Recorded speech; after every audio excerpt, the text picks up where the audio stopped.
services de renseignement ont travaillé sans relâche. Ils ont recueilli des preuves, des documents, des enregistrements. Sa voix sera fermée. Ibrahim Traoré révèle en direct les noms des traîtres et le silence s'empare de la salle. Le crépuscule tombait sur Ouagadougou, teintant le ciel d'une palette d'orange et de rouge profond. La chaleur de la journée persistait encore, mais une tension nouvelle flottait dans l'air. Ce soir-là, le capitaine Ibrahim Traoré avait annoncé une allocution nationale. Rien d'extraordinaire en soi pour le jeune président intérimaire de 34 ans, mais quelque chose dans le ton de l'annonce avait alerté la population. Dans les rues poussiéreuses de la capitale, les vendeurs ambulants ralentissaient leur activité. Les taximotos s'arrêtaient progressivement. Les familles se pressaient de rentrer comme si un orage approchait. À 20 précises, les écrans de télévision s'allumèrent simultanément dans les foyers, les maquis et les bars de la ville. Le visage du capitaine Traoré apparut grave comme jamais. Son uniforme militaire kaki était impeccable, mais ses traits semblaient tirés par des nuits sans sommeil. Il ajusta son béret rouge, l'emblème des forces spéciales qu'il n'avait jamais abandonné depuis sa prise de pouvoir. Peuple du Burkina Faso, fils et filles du pays des hommes intègres, commença-t-il d'une voix posée mais ferme. Ce soir, je m'adresse à vous, non pas comme chef d'État, mais comme un fils de cette terre qui a juré de la protéger. Un silence de plomb s'abattit sur le pays tout entier, dans les quartiers populaires de Ouagadougou, comme dans les villages reculés de la province du Moun, les respirations semblaient suspendues. Depuis que j'ai pris mes fonctions, j'ai fait le serment de lutter contre l'insécurité qui ronge notre nation. J'ai promis transparence et vérité. Il marqua une pause comme pour mesurer le poids des mots qui allaient suivre. Aujourd'hui, la vérité n'attend plus. Des milliers de kilomètres plus au nord, dans les bureaux climatisés des chancelleries européennes.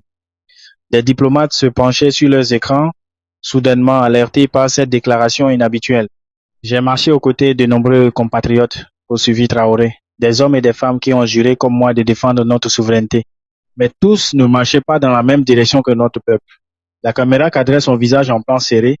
On pouvait y lire une détermination sans faille, mais aussi une tristesse profonde, celle d'un homme qui avait découvert une trahison parmi ses proches. Pendant des mois, nos services de renseignement ont travaillé sans relâche. Ils ont recueilli des preuves, des documents, des enregistrements. Sa voix sera fermée. Ces preuves révèlent l'existence d'un réseau de haute trahison au sein même de nos institutions. Dans les casernes militaires de Traoré avait servi comme capitaine avant son ascension au pouvoir. Les soldats se rassemblaient devant les postes de télévision. Leur visage oscille entre incrédulité et colère sourde. Des hommes et des femmes qui ont prêté serment de fidélité à notre drapeau ont simultanément servi des intérêts étrangers. Ils ont facilité des opérations contre nos forces. Ils ont transmis des informations stratégiques. Ils ont saboté nos efforts pour reconquérir notre territoire et assurer la sécurité de nos villages. À ce moment, la caméra recula légèrement pour montrer qu'une mallette reposait sur la table devant lui. Traoré posa sa main dessus comme pour souligner l'importance de son contenu. Le peuple burkinabé mérite la vérité. Toute la vérité sans phare ni ménagement. Il ouvrit lentement la mallette et en sortit une chemise cartonnée. Dans ce dossier se trouvent les noms de ceux qui ont trahi notre confiance, notre pays, notre souveraineté. Le temps semblait s'être arrêté. Dans les foyers, les respirations se faisaient courtes. Dans la salle même où se déroulait l'allocution, les caméramans et techniciens échangeaient des regards inquiets. Je vais maintenant révéler ces noms, annonça Traoré en ouvrant le dossier. Non par vengeance, mais par devoir de vérité pour que notre nation puisse enfin faire face à ceux qui l'ont poignardé dans le dos. Il leva les yeux vers la caméra, son regard transperçant maintenant les écrans pour atteindre chaque Burkinabé. Que chaque citoyen entende et juge par lui-même. Que l'histoire retienne que ce jour, la vérité a triomphé de l'ombre. Et alors, la voix sans tremblement, mais lourde de la responsabilité historique qu'il assumait, Ibrahim Traoré prononça le premier nom. Un nom qui fit l'effet d'un coup de tonnerre dans un ciel déjà orageux, le colonel Mathieu Eraogo. Ce nom respecté dans tout le pays pour ses faits d'armes contre les groupes djihadistes provoqua un hoquet de stupeur collectif. Le silence qui suivit était assourdissant et la liste ne faisait que commencer. Le colonel Mathieu Eraogo, répéta Or, comme pour s'assurer que tout avait bien entendu, l'homme que beaucoup considéraient comme un héros national. Le président intérimaire fit défiler quelques documents sur la table devant lui, des photographies, des relevés téléphoniques, des copies de virements bancaires. Sa voix ne trahissait aucune émotion lorsqu'il détailla. Entre janvier et mars de cette année, le colonel Edraogo a transmis les coordonnées précises de nos postes avancés dans la région du Sahel à des intermédiaires étrangers. Ces informations ont directement conduit à l'attaque du 14 mars contre nos troupes. Dans le quartier militaire de Ouagadougou, les visages se décomposaient et Ouedraogo était absent, envoyé en mission diplomatique 2 jours plus tôt, comprit soudain ses collègues. Une mission qui ressemblait maintenant à une fuite orchestrée. Traoré poursuivi sans pause.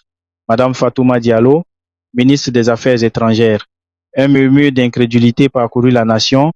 Fatoumata Diallo, cette femme éloquente qui défendait si passionnément la souveraineté du Burkina Faso dans les instances internationales, cette intellectuelle respectée dont le portrait ornait les murs de nombreuses écoles comme symbole d'émancipation féminine, Madame Diallo continue à Traoré imperturbable à négocier en secret l'installation d'une base d'opération étrangère sur notre territoire contournant tous les protocoles de sécurité nationale.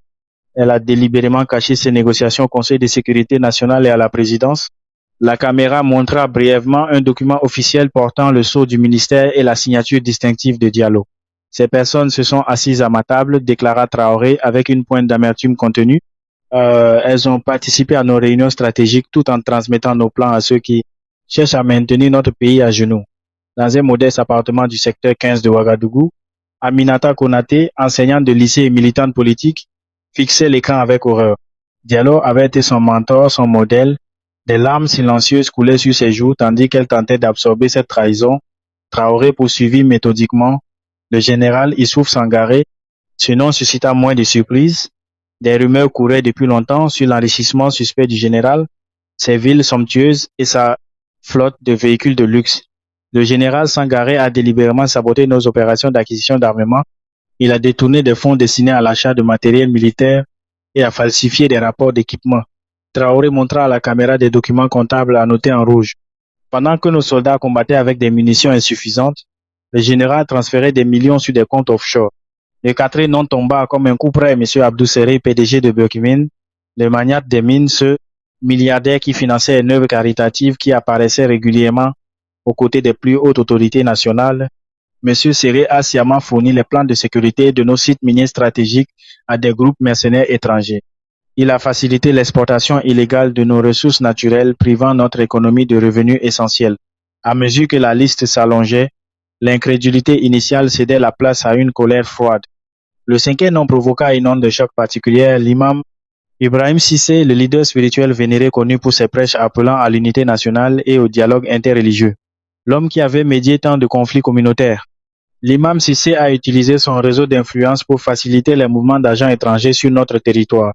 Il a détourné des fonds de son organisation caritative pour financer des opérations hostiles à notre souveraineté. La liste continuait. Implacable. Un député, un préfet, un haut fonctionnaire des douanes, un entrepreneur du BTP, un colonel de gendarmerie, un diplomate. 12 noms au total, 12 visages connus, 12 trahisons distinctes, mais liées dans un réseau complexe que Traoré exposait maintenant au grand jour. Nous disposons de preuves irréfutables, affirma-t-il, des enregistrements, des témoignages, des documents signés de leurs mains. La trahison a tenté de se dissimuler dans l'ombre, mais la vérité est lumière. Il expliqua comment ces individus avaient facilité l'accès aux ressources minières du pays, comment ils avaient fourni des informations sur les mouvements des troupes, comment ils avaient saboté des initiatives de développement national. À chaque révélation, Traoré présentait des preuves, des captures d'écran de conversation, des relevés bancaires, des photographies montrant des rencontres secrètes. Ces trahisons ont coûté des vies, déclara-t-il sa voix trahissant pour la première fois une émotion contenue. Des soldats tombés dans des embuscades, des villageois massacrés lors d'attaques qui auraient pu être